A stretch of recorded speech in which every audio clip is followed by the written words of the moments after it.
Hey, how's it going, everyone? Just back in with another video. I'm going to do a lesson based on Ezekiel 14 and just again highlight aspect of God's character that I don't see anybody, really teaching or understand. And I think it'll give some sense into the way that I teach, and that kind of thing.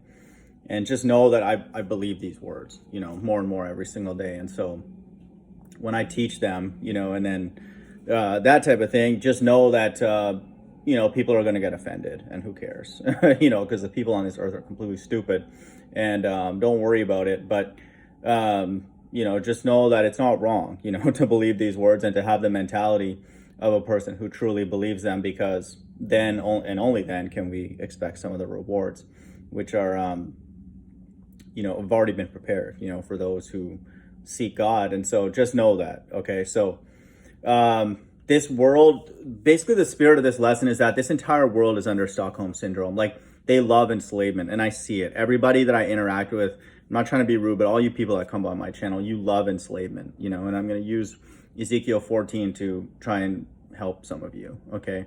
And even if you're a flat earther and you're against all these other things and you think this place is evil and all that, you still love enslavement. Okay. And I'm going to point out what I mean by that here. And so there's a group that do not, and then they're going to have certain characteristics. And so just know that. Okay. So that's my angle with this. And don't, I just want people to understand that the people of the Bible, they are not waiting for evil to call out to God. They call out to God all the time, and thank him, it's based on the amount of faith that he gives them, but they want to be with God 24/7. Okay. They're not only when times are bad or whatever, or anything like that. Okay. The earth is completely evil for sure, and has been from the get-go, but God's people would want salvation all the time, and then that's what we see, a theme throughout the Bible. It's the most emphasized point. And so don't get hoodwinked, by these people, because a lot of the people, the quote unquote Christians and the Hebrews, they're the most evil people. The people that come by here saying, oh no, we got to put another 5 years and 10 years and 15 years and all that. People, you should want salvation to happen yesterday and the day before, or the day before that, even prior to this narrative, like just when things were whatever, for you or whatever, once you know God exists, you should ultimately want to be with God. Okay. And so the most mentally deranged people are the Christians, are the religious people, because they don't understand the heart of the God of the Bible. And then when I point it out to them and then I believe it, they get offended, like, whoa, who's this guy? Okay. And then don't worry. Okay. I don't worry about people who don't like the fact that I believe these words, and then try and orient my life based on that. So I find people who have issues with this to be stupid, and then it draws me more and more to this. Not that I need it at this point, but that's the mindset we should have. And so Ezekiel 14 gives us a big clue about God's heart, and then the way that he thinks, and then, what he likes, and that kind of thing. Ezekiel 14:12-23, then this message came to me from the Lord, Son of man, suppose the people of a country were to sin against me, and I lifted my fist to crush them, cutting off their food supply and sending a famine to destroy both people and animals.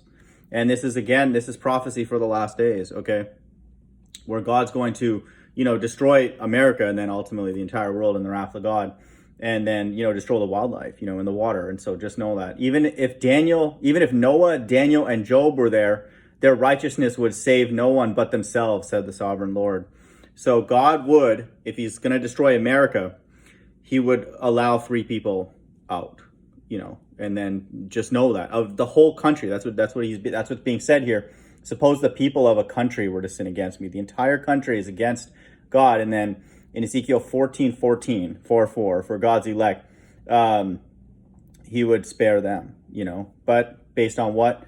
Their righteousness, okay, would save no one but themselves, okay. And the Bible says, Christ tells us that our righteousness has to exceed the scribes and the Pharisees, okay. And so these are the 3 that would be above their righteousness. Of course, they're not hypocrites. They're not, using the truth for money. They're faithful, and then they're humble, and they give God credit for everything, which I highly recommend people do all the time. Okay. and then they want to be with God. Okay, and so just know that. So for people who think that oh no, we need more evil, we got to go through the great tribulation, which end times teacher who's a Satanist will keep teaching and stuff. I want people to know, all you people are Satanists, and we know it. Okay, this chapter proves it, and lots of them. But just know that. Okay, God only cares about a very, very small group of people. And those are the type of people that would cry out for salvation all the time. Okay, you don't need a tribulation or a great tribulation or anything like that. That's the last that we're going through right now, I suspect. But just know that. Okay, so don't just because other people love enslavement.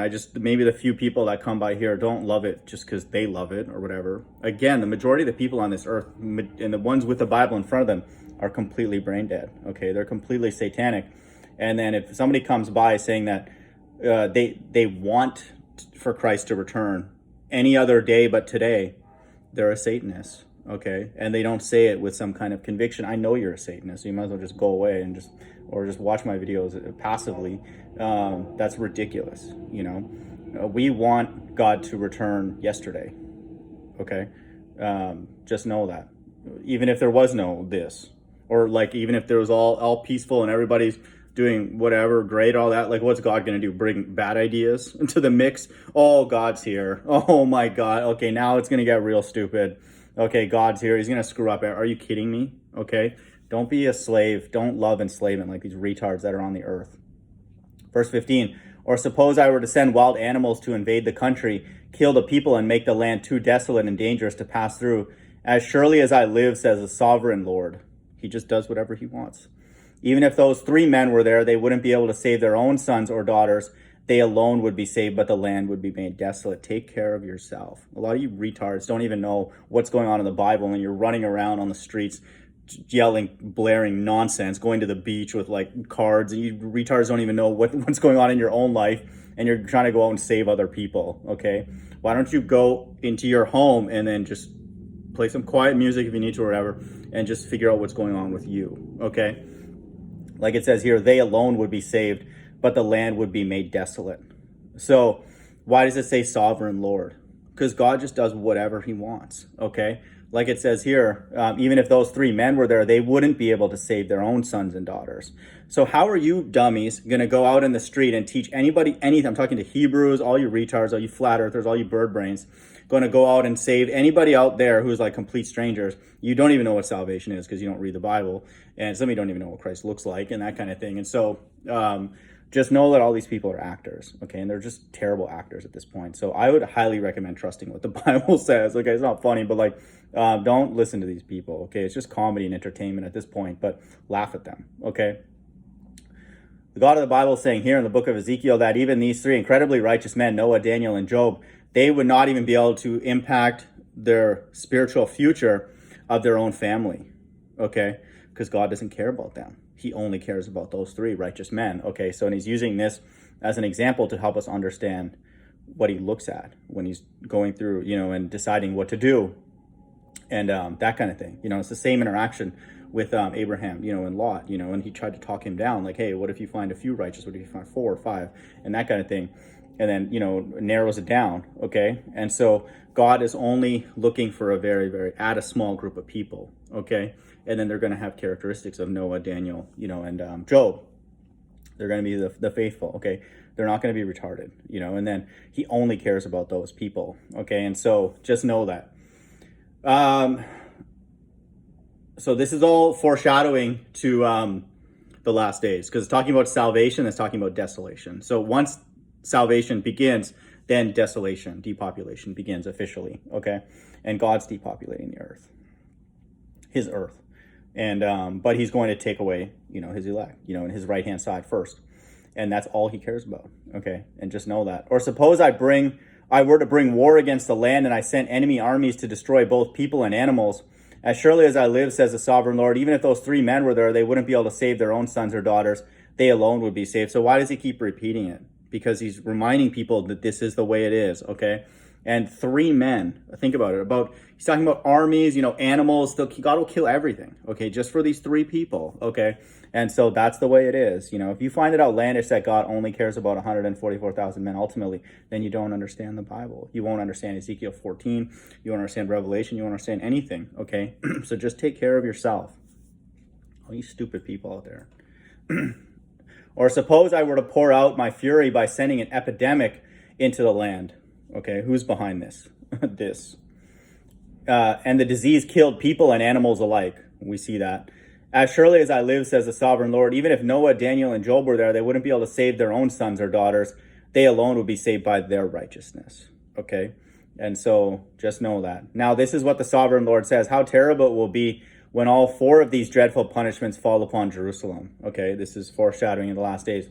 War, famine, wild animals, and disease destroying all her people and animals. Okay, and he's talking about Jerusalem. He's talking about the Israelites. So what's going to happen to the other people in the last days? Okay, yet there will be survivors, and they will come here to join you as exiles in Babylon. You will see with your own eyes how wicked they are, and when you feel better about what I have done to Jerusalem. And then you will feel better about what I've done to Jerusalem.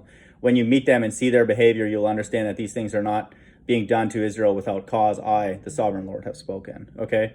And so ultimately, God allows evil to exist for us to see it and then be repulsed by it and then run to him. Okay? And so normal functioning people would do that even if they didn't see the evil. They would be like, who made all this? Okay, and then they would seek God, even if times were not this, with all the things that are described here, war, famine, wild animals, and disease, okay? And so just know that, okay, the entire world, I'm not, okay, all I can ultimately declare is that I do not suffer from any form of Stockholm syndrome, and then that's it, that's a gift from God. And so I highly recommend for other people, don't listen to these retards, okay? This is why I'm confident, and I know that if the God of the Bible exists, he has to appear, in the order of days, because we would cry out to God even if times were not this retarded, okay? And so all these other people who are like, oh, no, you got to go through more. You haven't earned it yet, like Mark Sargent was saying. These people don't know anything about what's going on in the Bible. They don't understand God's heart at all and that kind of thing, and so they're going to learn the hard way, And I would just say, for the people who have a functioning brain, don't go and learn from retarded people, okay? Because they're everywhere. Why not? Here's a shocker. Why don't you actually go and read the Bible on your own? Man, that's an amazing concept, right? You just kind of, you take the book, open it, right? You just go to a quiet place and you start reading it, and then you realize, oh, if the earth is flat stationary, then it's got to be, this God who's behind it, because he says he's behind the deceived and the deceiver. And so he's performing the deceptions. So then it looks like probably all these other words, maybe we should consider them, instead of End Times Teacher, Mark Sargent, and all these other retards, Zoom Truth, all these bird brains who have tons of time to go out, and then all these Hebrews, oh no, I've been on the street 30, 40, 50 years teaching a bunch of garbage, but they don't understand what is really going on. Who saves is God. And then he saves based on a small group of people and their righteousness, okay? And so that's what it is, okay? And that's not going to change, okay? He's not going to change his mind. Well, we have a new group of people in the end times, and maybe put in 40 years, 50 years of work, 100 years of lies on the streets.